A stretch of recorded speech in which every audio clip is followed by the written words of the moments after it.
1, 2, 3, 4.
Bonjour et bienvenue à tous. Mon nom est Marie-Ève Trudel et j'ai l'immense honneur d'animer la nouvelle émission Sur la scène. Pourquoi Sur la scène? C'est parce que tout au long de la saison, nous allons tourner sur différentes scènes dans les salles, dans les Laurentides. Alors, pour cette première émission, nous avons l'immense honneur de recevoir en prestation et en entrevue les Tireux de Roche. Ensuite, Robert Lafontaine, le caricaturiste et coordonnateur de 1001 Visages, va venir nous parler d'un événement prochain. Par la suite, Alexandre Gélina va venir nous présenter la programmation automnale. Alors, comme c'est notre première émission, pourquoi pas vous présenter mes fidèles collaborateurs qui seront avec nous tout au long de la saison, en commençant par notre directeur musical, Laurent Bellec. Bonjour Marie-Ève. Bonjour Laurent. Alors, quel sera ton rôle avec nous, Laurent? Pour ma part, j'assurerai la direction musicale sur l'émission et à chaque semaine, je vous fais découvrir des artistes locaux de grand talent. Parfait, merci. Hugo Tremblay. Bonjour. Bonjour. Ça va bien? Oui, très bien. Merci. Toi? Oui, très bien aussi. Oui. Et puis, Hugo, qu'est-ce que tu vas nous apporter, toi? Ben, au quotidien, je suis un enseignant. Alors, j'enseigne le français à l'école Verpré à Huberdeau. Puis, je vais essayer de venir faire des petites chroniques sur la musique, sur le théâtre peut-être, sur le cinéma, puis sur la littérature aussi. Parfait, merci. Kathleen? Oui, bonjour. donc moi, je suis étudiante en théâtre à Lionel Groux et je vais être à l'agenda culturel. Donc, je vais être là toute la saison pour vous présenter les différents événements qui vont se passer dans les Laurentides. Des événements à ne pas manquer. Non. Félix Verdier-Huot. Bonjour Marie-Ève. Bonjour, enseignant, toi aussi? Oui, enseignant polyvalente des Monts et j'y réside d'ailleurs depuis toujours. Et moi, je vais m'occuper surtout du volet musical, dont tous les spectacles dans les Laurentides. Je vais aller voir des spectacles et je vais faire des comptes rendus. On va parler de la scène locale ici. Ça va être super, intéressant. Alors, bien, je vous souhaite tous la bienvenue à cette première émission de Sur la scène. Et puis, on se retrouve tout de suite après la pause.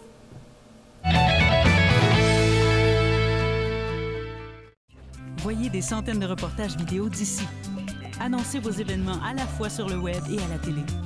Participez à de nombreux concours et prenez part à votre télévision d'ici. tvcogeco.com.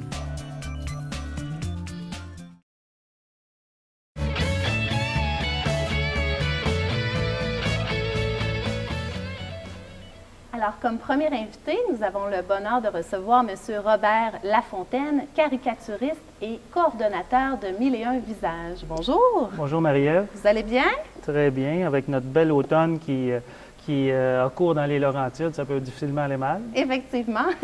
Monsieur Lafontaine, vous n'êtes pas venu seul aujourd'hui. Vous avez quelqu'un de marque à nous présenter et quelqu'un en plus qui vient de la région. Absolument, parce que comme vous l'avez dit, je présente un événement de caricature. Oui. Et on a un très bon caricaturiste dans la région qui est méconnu comme plusieurs caricaturistes parce qu'à part 3 ou 4 noms dans la province, là, nous, on en met en évidence plusieurs, une cinquantaine. Il y a beaucoup, beaucoup de talent.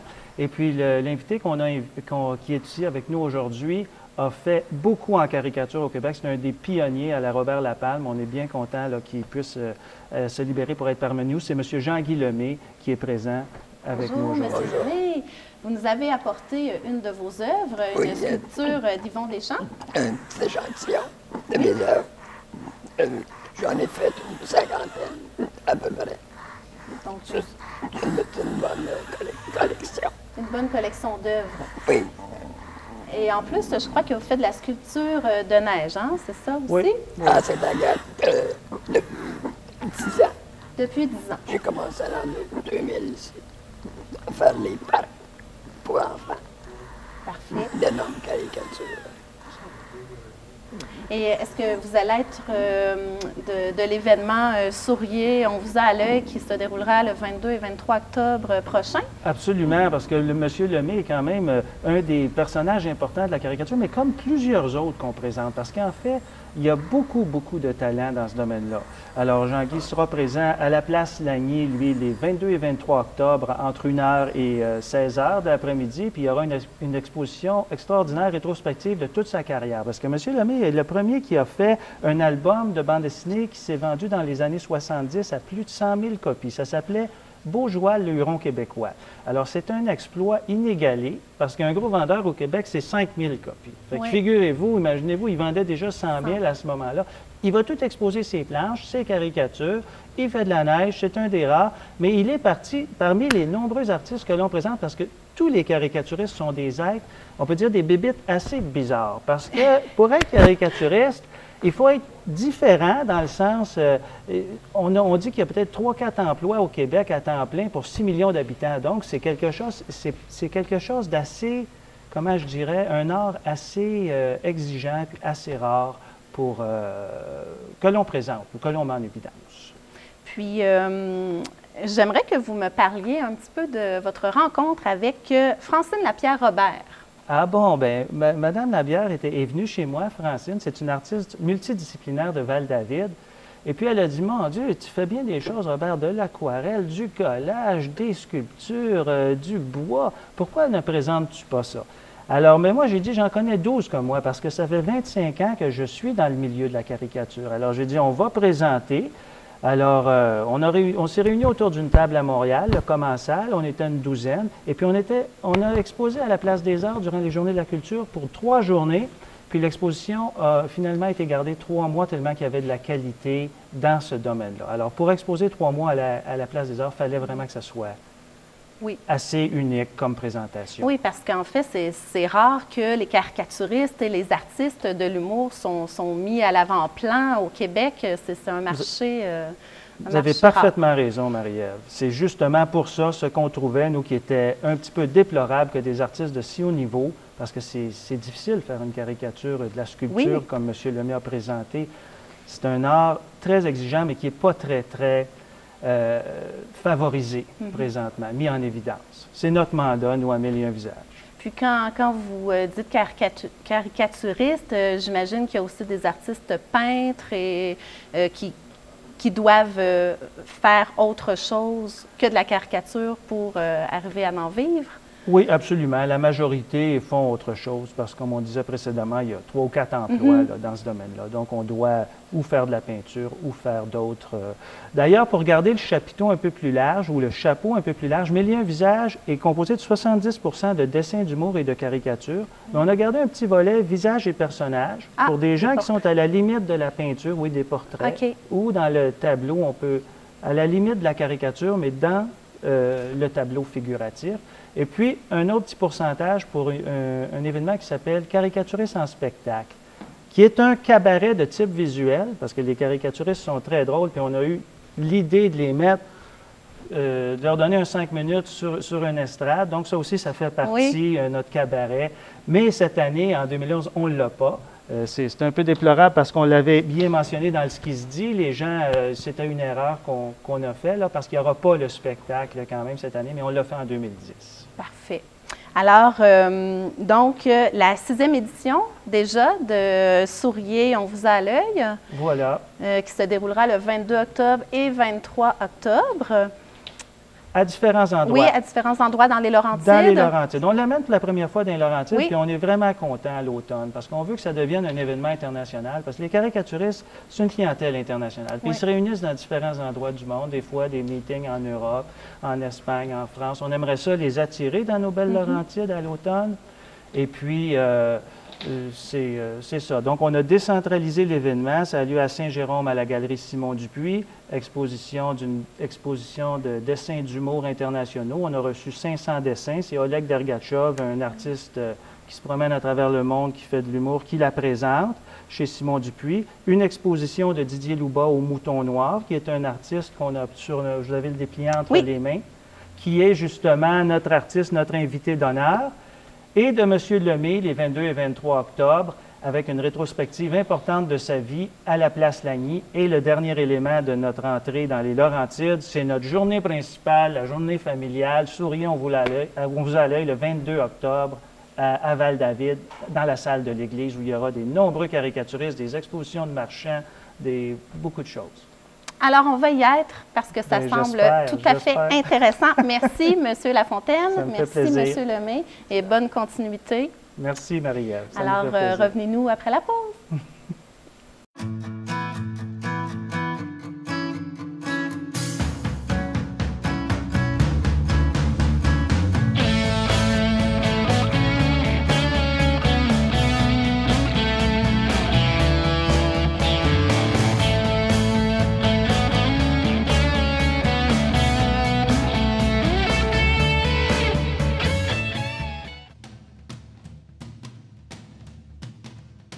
Chaque semaine, on vous fait découvrir une race de chiens différente. Qu'il soit petit ou grand, chaque chien sera présenté avec ses qualités, ses faiblesses et son caractère.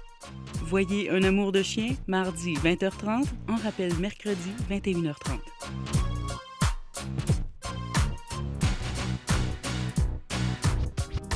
Télécogeco, des vrais savoir-faire d'ici.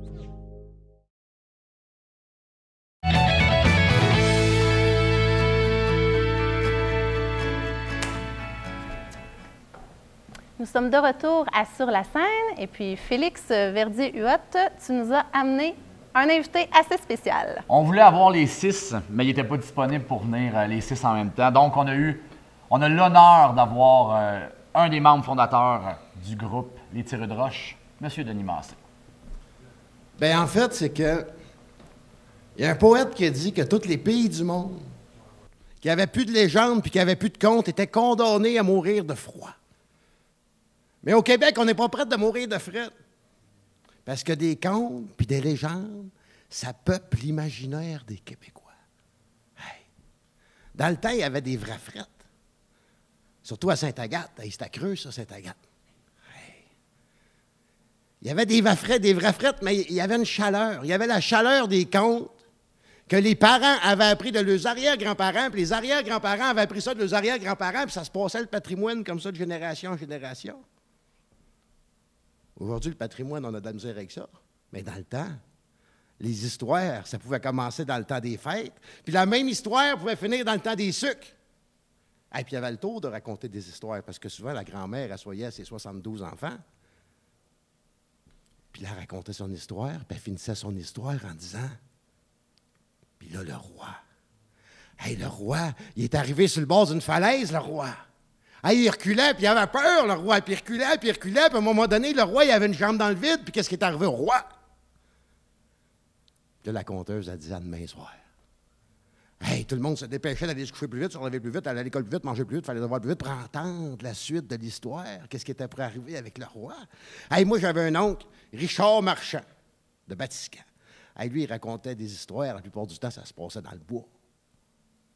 Je me souviens que mon oncle Richard, il nous effrayait avec ses histoires parce qu'il nous regardait des yeux. Puis là, il nous disait des affaires comme « Là, mon petit gars, j'étais arrivé face à face avec un ours. » Hey. Il dit « L'ours, il me regardait des yeux, mais je le regardais des yeux, moi aussi, l'ours. » Hey, il dit à un moment donné, l'ours, il m'a foncé dessus. Mais il dit, ce que j'ai fait, mon petit gars, c'est que j'ai pris mon poing. J'ai enfoncé dans la gueule, jusque dans le fond de la queue. J'ai viré l'ours à l'envers, puis il est parti en courant par l'autre bord. Hey, nous autres, on était effrayés. On écoutait ça. Puis tranquillement, on s'en allait vers le printemps avec ces histoires-là. Puis on se ramassait vers le mois de juin. Puis qu'est-ce qui était extraordinaire, vers le 23-24 juin? C'est que là, il y avait plein de raisons de fêter. Le 23 juin, c'était la Saint-Jean-Baptiste, c'était la première récolte de foin, c'était la fin de l'année scolaire, c'était le solstice d'été. Hey, puis là, ça se rassemblait dans le cœur du village, ça descendait de toutes les paroisses, puis de tous les rangs. Puis là, on faisait une fête. Puis ce qui était extraordinaire, c'était les colleux. Les colleux qui s'installaient. Encore un petit brin de la galette à sarrasin, ça va ben trop, ben, et puis ça s'en allait comme ça. Hey, puis il y avait mon oncle Armand. Hey, mon oncle Armand, lui, il arrivait. Il installait son escabeau, il grimpait en haut de son escabeau, il enlevait sa vieille casquette de chantier, il mettait son chapeau melon, il enlevait sa vieille veste, il mettait son beau veston, il sortait son accordéon, puis son violon. Puis ce qui est extraordinaire avec ça, c'est que si vous venez au Patriote le 19 novembre, non seulement vous allez connaître la suite de l'histoire, mais vous allez la vivre, cette histoire. Merci, bravo. Yes, sir. Alors, restez là parce qu'après la pause, on va avoir l'immense honneur maintenant de s'entretenir avec M. Denis Destireux de Roche.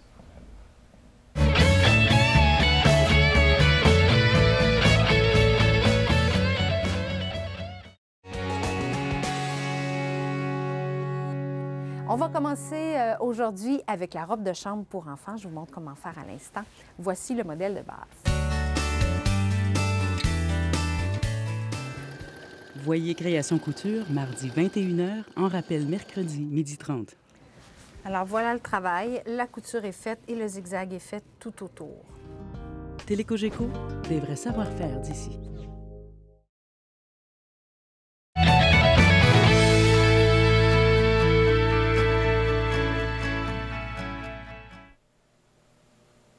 Alors, nous sommes de retour avec Denis. Wow, quelle performance! Je trépigne déjà et j'ai déjà hâte au 19 novembre pour entendre la suite de ce conte. Félix? Oui, bien moi, je vais commencer en disant premièrement que Denis, je dois le dire au début, c'est quelqu'un que je connais depuis presque 20 ans. Donc, je suis très content que ce soit la première personne qu'on reçoive. La deuxième personne, mais la première personne qu'on reçoive, nous. Les Truies de Roche, Denis, arrivent d'un grand voyage dans les Europes et au Canada aussi, je pense. Oui, bien en fait, cet été, on a fait 6 provinces canadiennes, et puis dont le Nunavut, l'Ontario. Je ne sais pas si c'était. En tout cas, on a commencé à bien rouler en Ontario. Puis on a fait Terre-Neuve, Nouvelle-Écosse, Nouveau-Brunswick, et la Côte-Nord et la Gaspésie. C'est bon, c'est bon. Oui. Et la France aussi. L'Europe aussi. Oui, bien ça, la France, c'est tout le temps continuel. C'est comme 3 fois par année. Là, c'est après 3 tournées. On s'en va là. Avant, on s'en va là. Ouais. OK. Ça, ouais. Bientôt. Oui. OK. Oui. Tu nous as fait un conte tantôt, mais les Truies de Roche, c'est surtout, il y a du conte un peu, mais c'est surtout de la musique. Oui, à l'époque, c'est sûr que, tu sais, il y a eu une époque que Fred était avec nous, et puis les Truies de Roche, on disait, c'était comme 60 du spectacle, c'était du conte. On disait 60 conte, 30 musique, puis 10 de matière grasse. Mais là, avec le temps, on est appelé à faire des plus grosses scènes, des festivals extérieurs, un marché anglophone. Fait que la partie conte demeure toujours quand on fait de la salle, mais sinon, on fait beaucoup plus de musique parce que les Truies de Roche, c'est aussi 6 musiciens sur scène qui se déploient, et c'est très coloré et c'est très festif. Et on dit souvent que c'est du trad. On vous a étiqueté un peu musique trad, mais je pense que ça va plus que ça. Moi, je connais bien les Truies de Roche. Comment tu définirais cette musique-là? Bien, en fait, on continue quand même de perpétuer une tradition, tu sais, sauf qu'on veut la faire évoluer, cette tradition-là. Donc, on compose à partir des thèmes d'autrefois, mais on reprend aussi des chansons d'autrefois, mais on amène ça un peu plus à une chose aujourd'hui, parce que c'est sûr, dans ce groupe-là, on a un saxophone, une clarinette basse, un harmonica, on a quand même un tapis de pied, mais on a des bouzouki, des banjos, donc la musique est très éclatée. Notre folklore est très éclaté, mais c'est presque de la musique du monde. Bien, aussitôt qu'on sort du Québec, là, de toute façon, ça devient le traditionnel québécois. Aussitôt qu'on met le pied en dehors du Québec, puis je parle de l'Ontario, là, ça devient automatiquement une musique du monde. C'est ça. OK. Vous allez être là le 19 novembre. Absolument. Au Patriote de Sainte-Agathe. Oui. C'est le fun de venir jouer au Patriote, endroit mythique. Oui, bien, on est bien contents. Puis aujourd'hui, j'ai redécouvert la salle. Puis on a vraiment hâte d'être sur cette scène-là à Sainte-Agathe. Ouais. C'est une belle salle. C'est une belle salle. Je pense que oui. Je pense qu'on va mettre le party ici le 19 novembre. Excellent. Les fêtes vont commencer de bonne heure cette année. Ouais, si tout le monde, ça vous tente, il y a le réseau admission et il y a la billetterie du Patriote. Donc, si vous voulez des billets le 19 novembre, à 7h30, le show des Truies de Roche. Ah, manquez pas ça. Super bon spectacle, je peux en témoigner. Ouais. Et vous avez un site Internet aussi, je crois, où on peut vous suivre Absolument. au développement. Oui. Bien, merci. Ben, ça fait plaisir. Merci beaucoup. Et restez là. Revenez, nous, après la pause, pour Alexandre Gélina, le président de Sainte-Agathe des Arts.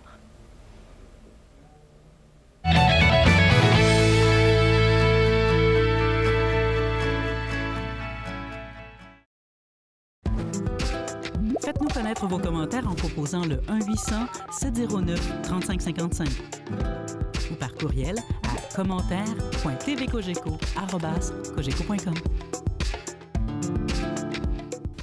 Alors, pour votre agenda culturel cette semaine, on commence avec la Polyvalente des Monts qui vous présente le 6 octobre Les Grands Explorateurs, Galapagos, les îles Enchantées, suivi au Théâtre Le Patriote le 8 octobre avec Bobby Basini, suivi du 9 octobre Grégoria et Morissette, un théâtre jeunesse.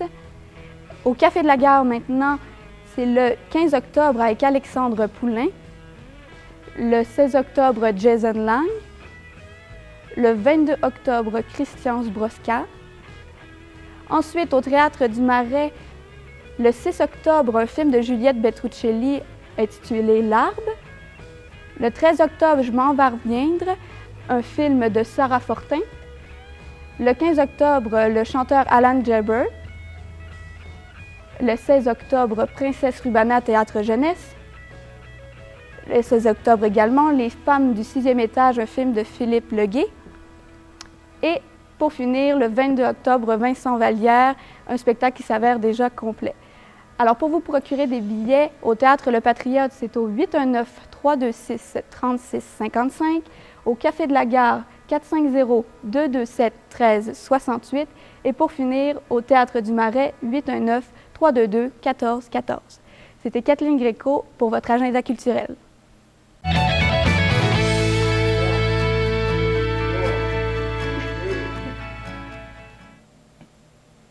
Alors, nous sommes de retour à Sur la scène et c'est déjà le moment de vous présenter notre dernier invité, mais non le moindre, Alexandre Gélina, le président de Sainte-Agathe-des-Arts. Bonjour! Allô Marie-Ève. Vous allez bien? Ça va très bien, merci de l'invitation. Oui, bien, ça me fait plaisir, surtout qu'avec votre superbe et exceptionnelle programmation, on avait le goût de vous inviter pour que vous veniez nous en parler davantage. Bien, merci beaucoup. Effectivement, ça va très bien. Notre saison est lancée depuis le 16 septembre dernier avec le spectacle de Damien Robitaille au Théâtre Le Patriote. D'ailleurs, le Théâtre Le Patriote, un lieu mythique de la chanson et du théâtre québécois. On est content de diffuser nos spectacles dans cette salle-là. On est privilégiés. Donc, depuis le 16 septembre, on a débuté. Hier soir, il y avait Marie-Chantal Toupin qui est venue livrer son spectacle. Il y aura Bobby Basini qui suivra le 8 octobre. Le 8 octobre, oui. Originaire de Mont-Laurier. Mais oui! Donc, il va venir nous voir. Le 29 octobre, ce sera Pierre Lapointe. Pierre Lapointe, on s'attend à une soirée assez exceptionnelle. Ah oui. On dit toujours que c'est un spectacle qui est dans la tradition du Théâtre Patriote, en ligne directe, là, très intimiste. Seul au piano, seul au qui vient piano. présenter. Donc, ce sera vraiment exceptionnel comme soirée. Le 12 novembre, bien, c'est Félix Leroux, Jean-François Prudhomme, Luc Juteau, Laurent Bellec et leurs invités. Oui. Donc, on aura l'occasion d'en parler dans l'émission Sur la scène. Dans la prochaine émission, oui, de Sur la scène. Et donc, bien, une de notre missions à Sainte-Agathe-des-Arts, c'est d'ouvrir la scène du Théâtre Patriote aux artistes locaux aussi. Donc, on est bien content de le faire, qu'ils s'approprient leur salle et puis qu'on permette aux gens de venir voir ces artistes talentueux-là qui viennent de notre coin. Donc, on est très, très heureux de les recevoir le 12 novembre prochain. Et le 14 novembre, ça sera la Ligue nationale d'improvisation pour la 3e année. Avec Laurent Paquin. Bien, on ne sait pas encore. On sait pas encore. Les équipes ne sont pas choisies. On va les savoir un peu plus tard. Puis, c'est la 3e année qui viennent. Oui. Donc, ils arrivent avec la bande, les étoiles. Les petits cartons aussi. Les petits cartons pour voter, oui. l'organisme, l'arbitre, tout. Donc, même notre juge de ligne est le réalisateur de cette émission. Oui, donc, si vous voulez le voir en personne, là, il est derrière la caméra, mais il va être sur la glace. Oui, profitez-en. Oui, profitez-en. Oui. L'année passée, il avait fait une petite cascade là aussi. En tout cas, toutes sortes de Ah choses. oui, il se donne. Le 14 novembre. Le 19 novembre, les tireux de roche. On en a parlé tout à l'heure. On va conclure la saison. Une nouveauté cette année, la série Jeunesse. Donc, je disais tantôt qu'on ouvre notre scène aux artistes locaux, mais on ouvre aussi aux enfants. On veut que les enfants viennent au théâtre. Ça, je trouve ça vraiment exceptionnel parce que moi-même, mère de 2 jeunes enfants, je trouve que c'est quelque chose qui est tellement important. Tout à fait. On veut leur faire vivre une expérience culturelle intéressante dans un vrai théâtre avec leurs billets, leur numéro de place, tout ça. Public. 2 théâtres jeunesse, Grégory et Morissette, le 9 octobre prochain. C'est un dimanche à 14h. Et Zorro, c'est un théâtre jeunesse pour les 5 à 12 ans, un théâtre de Cap et d'Épée, le 13 novembre prochain. Donc, on va leur faire visiter les coulisses et tout ça. Donc, on attend toute la famille pour ces 2 spectacles jeunesse-là. Je crois que le coût est très abordable. Oui, 8 pour les enfants, 12 pour les adultes. Voilà. Et en plus, un repas Saint-Hubert gratuit à chaque billet enfant. C'est vrai. Donc, on remercie notre présentateur, les Rôtisseries Saint-Hubert. Et puis, à la Polyvalente des Monts, parce que Sainte-Agathe-des-Arts diffuse pas seulement au Théâtre des Patriotes, mais diffuse également à la Polyvalente des Monts. On a la série Les Grands Explorateurs, oui. trois ciné-conférences cette année. Galapagos, les îles Enchantées, le 6 octobre. Indochine viendra au mois de janvier et les Chemins de Compostelle au mois de mars. 3 présentations pour 45 ou 18 par représentation. Il y a un abonnement disponible pour cette série-là. Toujours très populaire, une ciné-conférence. Le conférencier vient présenter son film en direct et puis il y a une interaction avec le public. C'est vraiment intéressant. Toujours bien de... Voilà, donc c'est la programmation. Oui, oui, c'est regardesarts.org, théâtrepatriote.org et notre page Facebook aussi. Parfait. Voilà. Puis, en terminant, Sainte-Agathe-des-Arts, je crois que c'est un diffuseur qui existe depuis 2007. C'est tout nouveau, hein? Oui, on est dans notre 5e année. On est un organisme sans but lucratif. Notre but ultime est d'être reconnu par le ministère de la Culture, des Communications et de la Condition féminine pour pouvoir opérer à l'année et pour pouvoir présenter les arts de la scène, mais au niveau pluridisciplinaire, danse, chanson, musique, théâtre. Donc, on travaille fort, on y arrive, on progresse d'année en année. D'ailleurs, au printemps, on aura une saison au printemps 2012. Pour la première fois, on va l'annoncer très bientôt. Est-ce que vous allez nous faire le plaisir de venir nous l'annoncer ici? Bien, peut-être, si on nous réinvite. Si on nous réinvite. Oui, bien, je le souhaite. Alors, c'est sûr qu'on va aller à vos spectacles, Monsieur Gélina, puis on est très heureux de votre implication dans la communauté des Laurentides. Merci. Ça me fait plaisir. Merci. Alors, c'est tout ce qui complète notre première émission sur la scène. Merci à vous d'avoir été là et j'espère que ça vous a donné le goût de nous suivre tout au long de la saison. Merci à notre équipe technique, à nos collaborateurs et merci surtout à tous nos invités, les tireux de roche, M. Robert Lafontaine, M. Gélina. Et puis, on va se revoir très bientôt. Merci.